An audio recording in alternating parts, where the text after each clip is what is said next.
Welcome to the Mama Fit YouTube channel.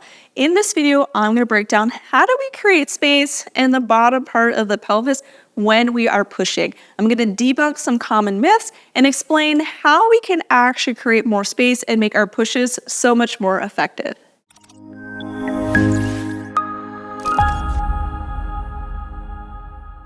Hey, my name is Gina. I'm a perinatal fitness trainer and birth doula, and so I combine my expertise with fitness and birth work to share more about pelvic mechanics and how you can move your body to support your labor progress. At Mama Stay Fit, because we combine these two expertise together, we are able to provide a more comprehensive support from conception throughout your pregnancy, birth, and beyond.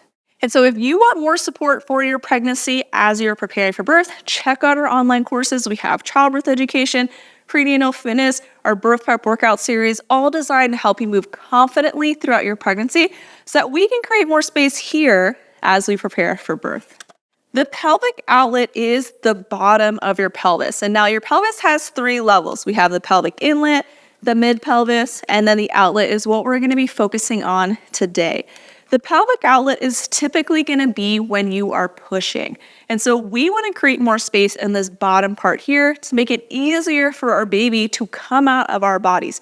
Human babies have really big heads, and we want to be able to create as much space as possible to make it easier for that final exit out of the body.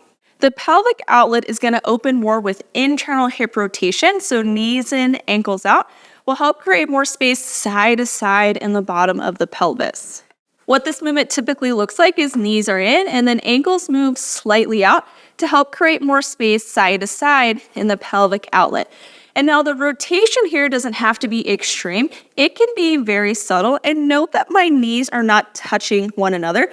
There's still space here, and there's plenty of space for a provider to see where my baby is at. And now you can do this internally rotated position in a tabletop position in the labor bed and more of a kneeling position in the labor bed. You can also be side lying in the labor bed. Sometimes folks get caught up in the tabletop position because that's usually where we demonstrate internal hip rotation, but you can find internal hip rotation in any pushing position. In addition to that internal hip rotation, we also want to generate lat tension. And so your lat muscles are on the back side of your body, and there's a big connection from your lats to your sacrum through a ton of fascia. When we generate lat tension, so we're pulling our elbows into our side, we're pulling our leg towards our body, we're pulling on a scarf or hanging on to the side of the bed, that is going to help to pull the tailbone backwards, which is going to create more space front to back in the bottom part of the pelvis. So the combination of internal hip rotation with that lat tension helps to create more space in the pelvic outlet. Now, one of the common myths that I see about creating space in the pelvic outlet is you need to find more of an arch in your back, or you need to find more of an anterior pelvic tilt.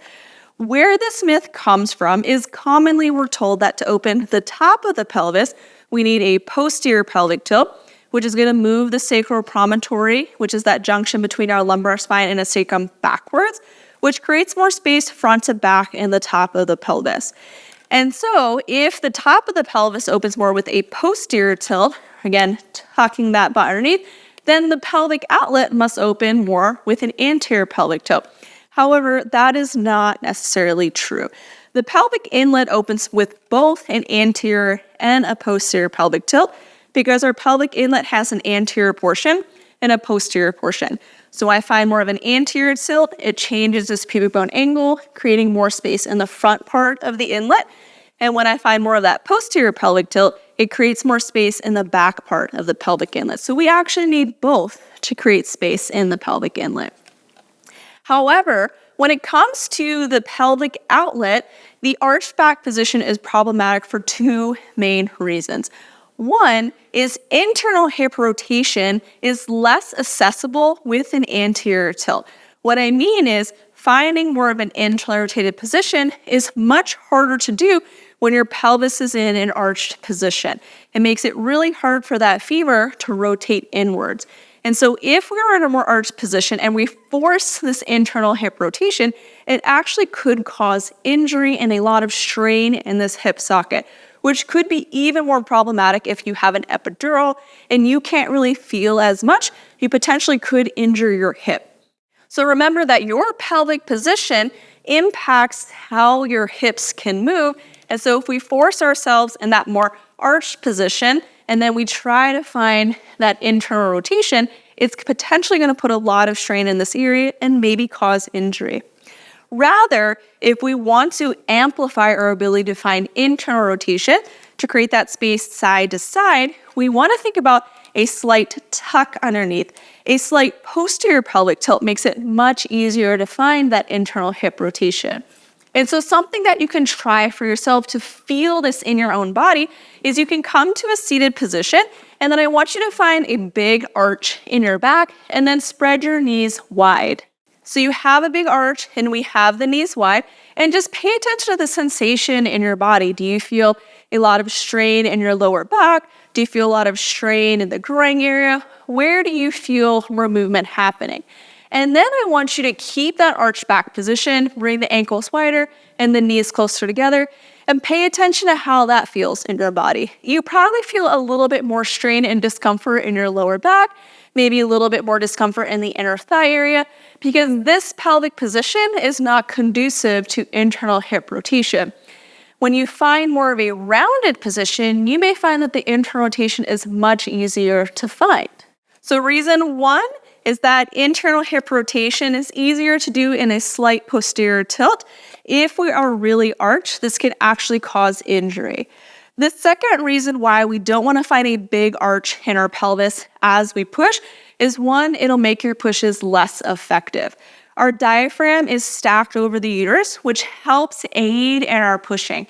And so if we're in a more neutral position or slightly rounded, this is going to stack the diaphragm over the uterus and really help us push so much stronger. And so when we're in that arch position, the diaphragm angle changes, our pushes are a lot less effective, but when we're more neutral or slightly rounded, it can help our pushes be so much more strong. So when it comes to creating space in the bottom part of the pelvis, we want to think internal hip rotation and lat tension to create that space.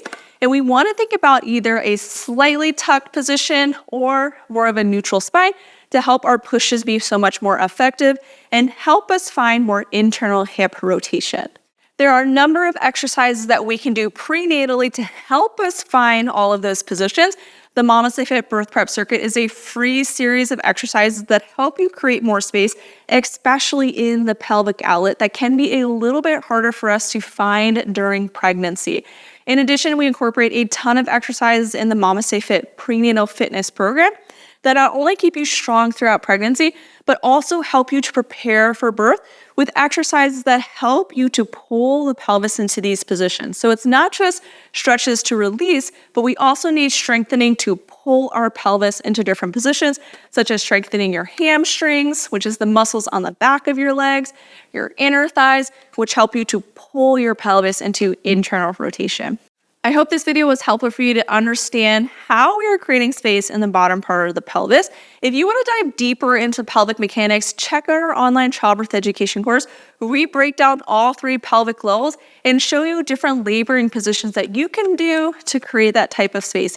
In addition, our online course comes with our labor position guide, which is a printable guide that you can have and print it out and bring it with you to labor. Throw it in your birth bag so it's available to you for easy reference so that you can visually see what exercises do to create more space in the pelvic level that your baby is at. In addition, our prenatal fitness programs are going to include daily workouts to keep you strong and pain-free throughout your pregnancy and help you prepare for birth with different pelvic opening exercises to create space in the top, the middle, and the bottom of the pelvis. You can check out all of our courses on our website at mamastayfit.com and use code YouTube10 to get 10% off any of our online offerings, and you can bundle them together to save an additional 15% off. If you enjoy this video, be sure to subscribe to our channel so you get notified whenever we release new videos. Every Tuesday is a new exercise-focused video, movement-focused video, and Wednesday is our podcast.